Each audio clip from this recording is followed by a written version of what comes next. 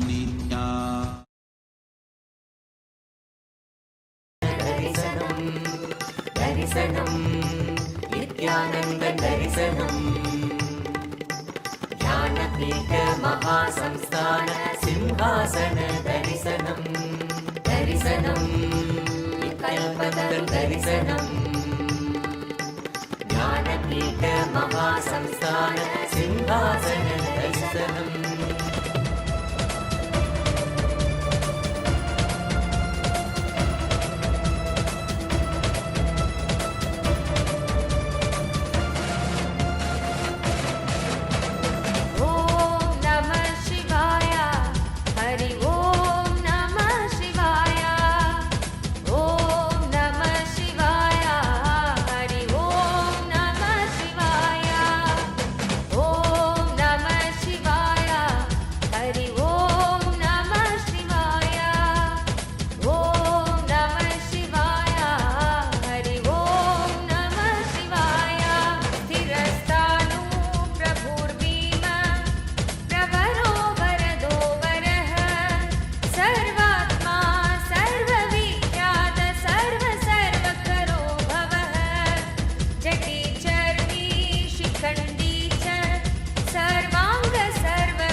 As Paramashiva, inhale and exhale deeply with 25 heads and 75 eyes and 50 hands.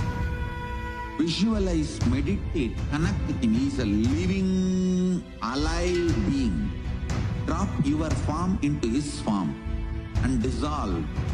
Remember, you are a Sarupya Mukta, means your form is dissolved into his form. All my disciples, now I am initiating Salokya Mukti, Samipya Mukti, Sarupya Mukti, Sayujya Mukti. Om Nithyananda Paramashivoham. Om Nithyananda Paramashivoham. Om Nithyananda Paramashivoham.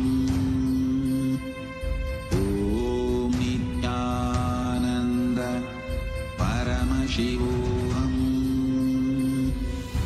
Om Nithyananda Paramashivoham.